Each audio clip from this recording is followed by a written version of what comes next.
A little different. I want to teach you a song. So imagine we're sitting and hanging together in the room and I'm just showing you a song. I think it's a really helpful thing to do.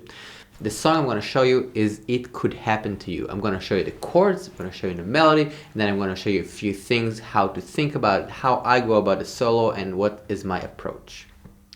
Let's do it. This song is one of my favorite songs. I think it encompasses a beautiful summary of a lot of jazz cliches that are very important to know. So I think by knowing this song well, we actually learn a great deal about jazz harmony and jazz theory and jazz music. Chords. So the song is in the key of E flat. I'm going to play the chords and I'm going to say what I'm playing. I'm going to use only shell voicing. So if you're not familiar with that, you probably should. If you're digging this, please subscribe, like, comment, and share it with someone that needs to learn It Could Happen to You. I also have a Patreon. If you guys are hanging here, there's a ton of information. There is a lot of PDFs and exclusive content, so you can go and check the Patreon. Thanks. True. We're going to only use shell voicings for the harmonic part because it's very clear and simple. I'm playing the root and I'm getting the 7th and the 3rd, which is all we need. The 3rd shows us if the chord is major or minor. The 7th tells us if it's dominant or major 7, more stable. 2, 3, 4. E flat major 7, C7, F minor 7, D7, back to E flat major 7, the 1 to the 4, A flat major 7, G half diminished, C7, F minor 7, A flat minor 7, E flat major 7, G7, C minor 7, F7, F sharp minor 7, B7, F minor 7, B flat, top, that's the second A, C7, F minor 7, D7, 1 to the 4, 2, 5 to the 2, that's a 2, 5, 2 chord, that's F minor, 4 minor, 1, then 5 off, 2, 2, 5, 1.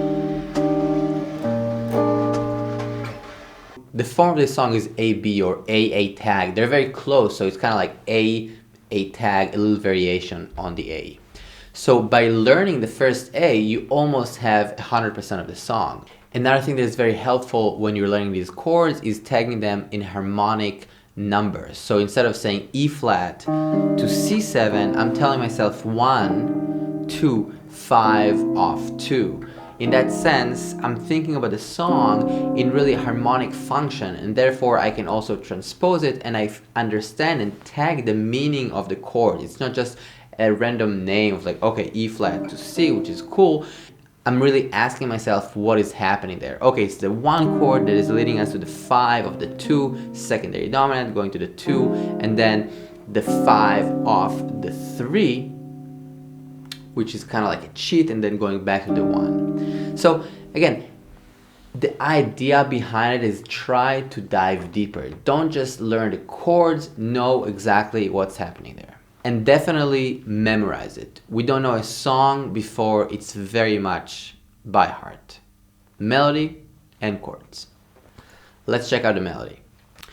The melody is in E flat major, so it's pretty much diatonic except maybe a note or two that are chromatic. So in that case, if we know and see the positions and fingering of E flat major across the fingerboard, we can really see the melody, and it's very likely that we're gonna hit a right note. Right, so the melody starts on the note B flat. There are a few chromatic notes, but again, mainly E flat major. Check it out. I'll play it and then you play it back on your guitar or other instrument, and just make sure you're using your ears more than the visuals. 2, 1, 2, 3.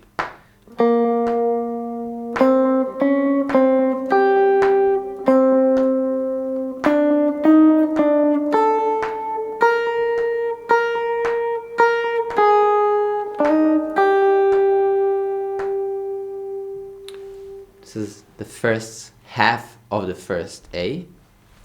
Again, 1, 2.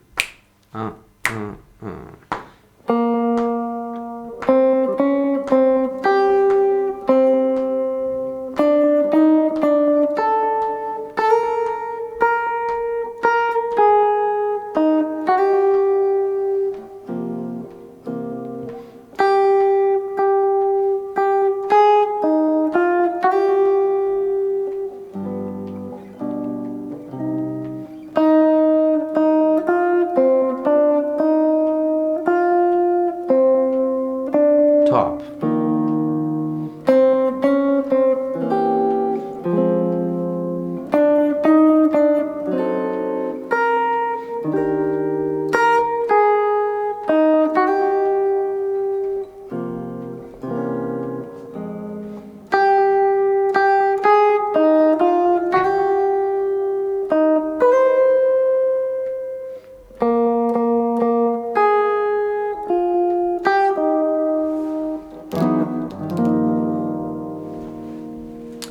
So this is the whole melody. I'll play it one more time.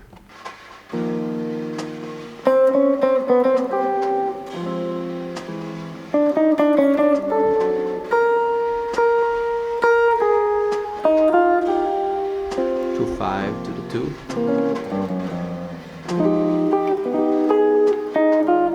Now 2, 5 to the 6.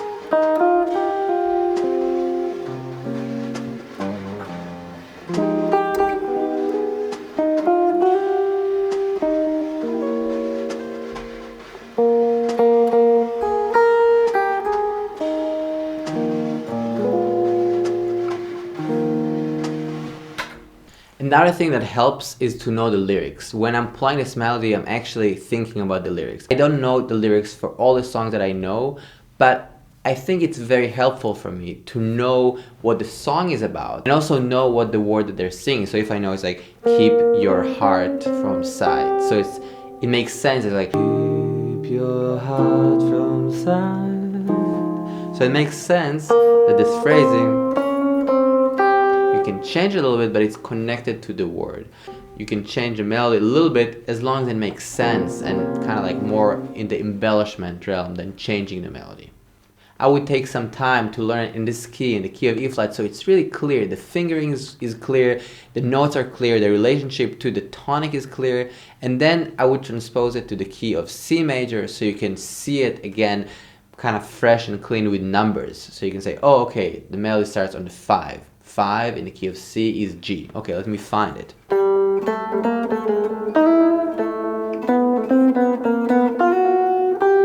And then going forward like that. Just trying to understand exactly how the melody lays and what is the relationship to the key center and to the chords. I'm going to take a solo or the song right now, and I'm going to go back to the melody. I'm going to refer to the melody a lot. So I'm going to solo, improvise, then go back to the melody, and I'm going to try to really hear the melody very strongly in my head.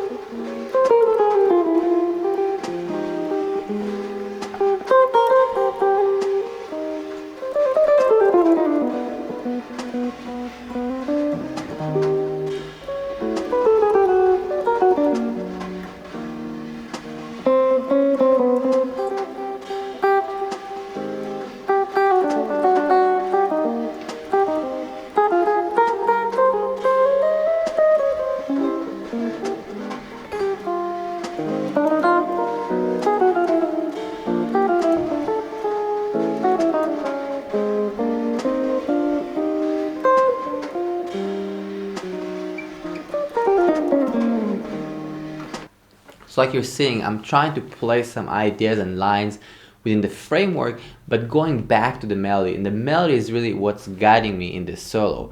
And even if I'm kind of getting lost in this like line that is describing the harmonic changes of what I'm hearing, I'm still connecting it to the melody and anchoring my ideas in that progression, that sound of the melody and the song.